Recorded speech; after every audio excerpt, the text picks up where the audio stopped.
నమస్తే, welcome to Suman TV. నేను మీ యామ్ని. మనకి ఆగస్టు 1 నుంచి 15వ తారీఖు వరకు అసలు 12 రాశుల వారికి మంచి చెడు ఏ విధంగా ఉంటుంది, ఈ విషయాలు మనకి తెలియచేయడానికి ప్రస్తుతం మనతో ఉన్నారు ప్రముఖ జ్యోతిష పండితుడు బ్రహ్మశ్రీ నందిబట్ల శ్రీహరి శర్మ గారు ఉన్నారు. గురుగారితో మాట్లాడి ఆ విషయాల గురించి అడిగి తెలుసుకుందాం. నమస్కారం గురుగారు. వాగర్థావివ సంపృక్తౌ వాగర్థ ప్రతిపత్తయే జగతః పితరౌ వందే పార్వతీ పరమేశ్వరౌ. సదాశివసమారంభాం శంకరాచార్య మధ్యమాం అస్మదాచార్యపర్యంతం వందే గురు పరంపరాం. ఆదిత్యాయ చ సోమాయ మంగళాయ బుధాయ చ గురుశుక్ర శనిభ్యశ్చ రాహవే కేతవే నమః. శృంగేరి పీఠాధిపతులకి, కంచి పీఠాధిపతులకి నమస్కారములు తెలియచేసుకుంటూ కార్యక్రమాన్ని ప్రారంభిద్దాం. గురుగారు, ఇప్పుడు ఆగస్టు 1 నుంచి 15వ తారీఖు వరకు అండి, అసలు సింహరాశి వారికి ఏ విధంగా ఉంటుందంటారు? సింహరాశి వారికి ఈ ఆగస్టు 1 నుంచి 15వ తారీఖు వరకు ఏ విధంగా ఉండబోతుందో తెలుసుకునే ముందు సంచార ప్రభావం గ్రహం ఎలా ఉందో తెలుసుకుందాం. రాశిలోనే శుక్ర బుధులు మరియు ద్వితీయమందు కేతువు, అష్టమందు రాహువు, సప్తమందు శని వక్రీకరించి, దశమందు కుజ గురువులు మరియు వ్యయమందు రవి. ప్రధానంగా చూసుకున్నట్లయితే రాష్ట్రాధిపతి వ్యయరాశి సంచార ప్రభావం మీకు యోగదాయకమైనటువంటి పరిస్థితిని తెచ్చిపెడుతుంది. అనుకున్నటువంటి పనులు కార్యంలో వేగవంతంగా పూర్తి చేసుకుంటారు. అలాగే విదేశీ యానము, విదేశీ విద్యకు సంబంధించినటువంటి ప్రయత్నాల్లో మీకు అనుకూలమైనటువంటి ఫలితాలు పొందేటువంటి అవకాశం ఉంటుంది. ఇక గమనించుకున్నట్లయితే ప్రధానంగా ఈ యొక్క కుజ గురుల యొక్క ప్రభావం దశమస్థానం ముందు ఉండడం, బాధ్యతాయుతమైనటువంటి పదవిని పొందే అవకాశాలు కానీ, లేదా ఒక గొప్ప బాధ్యతాయుతమైనటువంటి పదవిని చేపట్టే అవకాశం కానీ మీకు గోచరమవుతుంది. లేదా కుటుంబ పెద్దగా మీరు వ్యవహరించాల్సినటువంటి కొన్ని సమస్యలకి పరిష్కారంగా కుటుంబ పెద్దగా, వ్యవహారకర్తగా మీరు వచ్చేటువంటి అవకాశాలుగా గోచరమవుతున్నాయి. ఏది ఏమైనప్పటికీ కూడాను వివాహాది శుభకార్యాలకు సంబంధించిన ప్రయత్నాల్లో చాలా మటుకు శుభ ఫలితాలు పొందుతారని చెప్పవచ్చు. ఉద్యోగార్థులకి మంచి అవకాశాలు, నూతన ఉద్యోగం లభించే అవకాశం కానీ, అలాగే బదిలీలకు సంబంధించినటువంటి విషయాల్లో అనుకూలంగా ఉండేటువంటి అవకాశము గోచరమవుతుంది. ఇక అన్నింటా చూసుకున్నట్లయితే ప్రధానంగా కంటికి సంబంధించినటువంటి సమస్యలతో కొంతవరకు బాధపడే అవకాశాలు గోచరమవుతున్నాయి. అలాగే అకాలముగా భోజనం చేయడం, ఈ కారణం వల్ల కొంత ఆరోగ్యం పట్ల శ్రద్ధ వహించాల్సినటువంటి పరిస్థితి. అలాగే ముఖ్యంగా రియల్ ఎస్టేట్ రంగంలో ఉన్నటువంటి వారికి ధన రాబడి మరియు వ్యాపార విస్తరణకు సంబంధించిన ప్రయత్నాలన్నీ కూడా కలిసి వస్తాయి. నూతన వ్యాపార భాగస్వాముల యొక్క కలయిక మీకు ఏర్పడబోతుంది. ఎఫ్ఎంసీజీ ఫుడ్ రంగంలో ఉన్నటువంటి వారికి మంచి అవకాశాలు లభిస్తాయని చెప్పొచ్చు. ఏతావాత మీకు గత నెల ఉన్నటువంటి ఇబ్బందుల కంటే చాలా మటుకు సమస్యల నుంచి మీరు ఈ యొక్క ఆగస్టు 1 నుంచి 15వ తారీఖు వరకు బయటపడతారని చెప్పొచ్చు. ఆనందదాయకంగా ఈ యొక్క సింహరాశి వారికి గోచరమవుతుంది. అయితే ఎటువంటి వ్యక్తికైనప్పటికీ కూడాను ధనపరమైనటువంటి సమస్యలే 75% ఉంటాయి. ధన సమస్యలే 75% తీరుస్తుంది.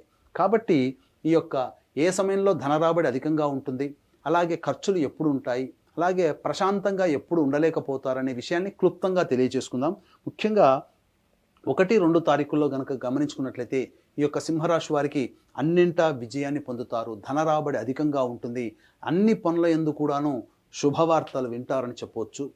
తర్వాత అన్ని రంగాలలో ఉన్నటువంటి వారికి వృత్తి, ఉద్యోగ, వ్యాపార, కుల వృత్తి, అలాగే చేతి వృత్తి రంగంలో ఉన్నటువంటి వారికి రోడ్ సైడ్ వెండర్స్కి వీళ్ళందరికీ కూడాను శుభమైనటువంటి ఫలితాలు పొందుతారు.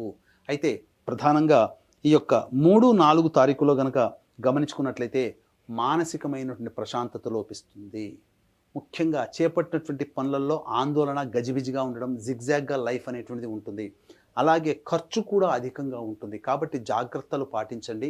ఎటువంటి ప్రధానమైనటువంటి నిర్ణయాలు తీసుకోకపోవడమే ఈ 3, 4 తారీఖుల్లో చాలా మేలని గమనించుకోవాలి. ఆల్రెడీ మీరు 3, 4 తారీఖుల్లో కనుక ఖర్చులు కనుక పెట్టాలనే ప్లానింగ్ ఉంటే ఆ ప్లానింగ్లో చాలా మటుకు ఖర్చులు తగ్గించుకోండి. ఎందుకంటే ఆకస్మికమైనటువంటి ధన వ్యయము ఈ 3, 4 తారీఖుల్లో ఉంది. కాబట్టి అనుకున్న పనులు, ఖర్చులు, మీకు ఏర్పడేటువంటి ఖర్చులు వెరసి ఇబ్బడి ముబ్బడిగా అవుతుంది. కాబట్టి జాగ్రత్తలు పాటించండి.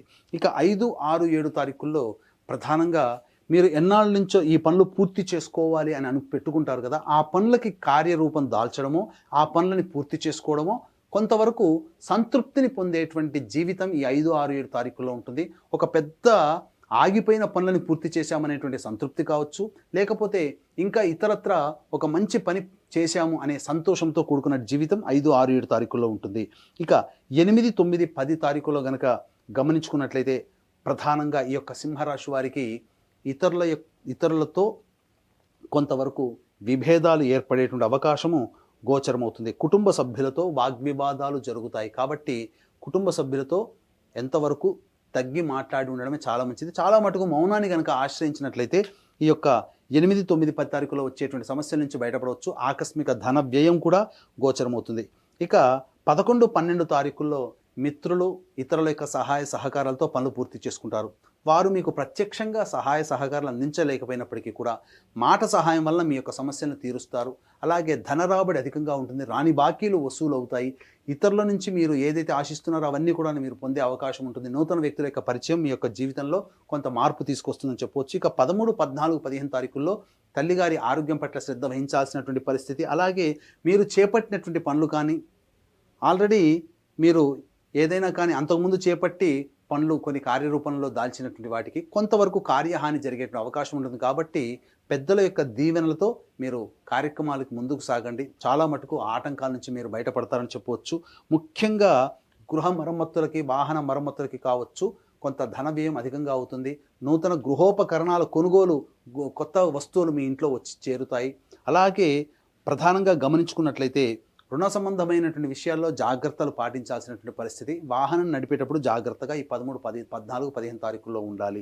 ఏతా వాతా చెప్పొచ్చేది ఏంటంటే ఈ యొక్క సింహరాశి వారికి గత మాసం కంటే ఈ మాసం చాలా ఆనందదాయకంగా ఉంటుందని చెప్పడంలో ఏమాత్రం సందేహం లేదు. అయితే ఏ వ్యక్తికైనప్పటికీ కూడాను ప్రధానంగా దైవానుగ్రహం ఉంటేనే అన్ని రంగాలలో విజయాన్ని పొందుతారు. కాబట్టి ఈ యొక్క దైవానుగ్రహం అందరికీ అందించాలనేటువంటి ఒక సదుద్దేశంతో ఈ యొక్క ఆగస్టు 4వ తారీఖు రోజున ఆదివారం అమావాస్య పుష్యార్క యోగం కలిగినటువంటి అలభ్య పుణ్యతిథి రోజున శ్రీశైల క్షేత్రంలో గత జన్మ కర్మదోష నివారణ హోమాలు, శాప నివృత్తి హోమాలు, అంటే మనం ఏదో ఒక తెలిసి తెలియక కొంతమందిని ఇబ్బంది పెడతాం, వారి శాపాలు మనకు తగులుతాయి. కాబట్టి అటువంటి శాప నివృత్తి హోమాలు మరియు వృషభ, మిథున, కర్కాటక, సింహ, తుల, వృశ్చిక, మకర, కుంభమీన రాశుల్లో జన్మించిన వారికి శనిదోష నివారణ హోమాలతో పాటుగా విద్య, ఉద్యోగ, వివాహ, దాంపత్య, అనారోగ్య సమస్యల నివారణకి సంబంధించి 18 రకాల హోమాదులు కేవలం పర్ హెడ్ 1500 రూపాయలకి ఈ యొక్క మీ గోతనామాలతో చేయించడం జరుగుతుంది. అలాగే సంవత్సరం పొడుగుతా ఒక్కొక్క పుణ్యక్షేత్రంలో మీ కుటుంబ సభ్యుల గోతనామాలతో కూడా నమోదు చేసుకోవచ్చు. అవకాశం ఉన్న వాళ్ళు కార్యక్రమ తదనంతరం కాంటాక్ట్ చేసి పూర్తి వివరాలు తెలుసుకోవచ్చు. గురుగారు, ఇప్పుడు సింహరాశి వారి కంటే ఇంకా మెరుగైన ఫలితం రావాలంటే ఎలాంటి పరిహారం చేసుకుంటే మంచిదంటారు? సింహరాశి వారు మెరుగైనటువంటి ఫలితాలు పొందడం కోసం ప్రతిరోజు నృసింహ కరావలంబ స్తోత్ర పారాయణంతో పాటుగా కాలభైరవాష్టక పారాయణం కనుక పఠించినట్లయితే చాలా మటుకు సమస్యలన్నీ కూడా తీరిపోతాయి. ఇవి గోచారీత్యా వచ్చే సమస్యలకి. అలాగే సమస్యలు మీకు ఇంకా అధికంగా అవుతున్నాయి అని అంటే మీ యొక్క జాతకంలో నడుస్తున్నటువంటి గ్రహదోష ప్రభావాలు. కాబట్టి దగ్గరలోని మంచి ఉపాసనా పరులైనటువంటి జ్యోతిష్యులను సంప్రదించి వాటికి సంబంధించినటువంటి సూచనలు, సలహాలు పాటించినట్లయితే భవిష్యత్తులో వచ్చే సమస్యల నుంచి కూడా మీరు చాలా మటుకు బయటపడవచ్చు అని చెప్పవచ్చు. గురుగారు, ఇప్పుడు ఆగస్టు 1 నుంచి 15వ తారీఖు వరకు అసలు సింహరాశి వారికి ఏ విధంగా ఉంటుంది, ఎలాంటి పరిహారం చేసుకోవాలి, ఈ విషయాలు మాకు తెలియజేసినందుకు ధన్యవాదాలండి. సర్వం శ్రీ ఉమామహేశ్వర పరబ్రహ్మార్పణమస్తు.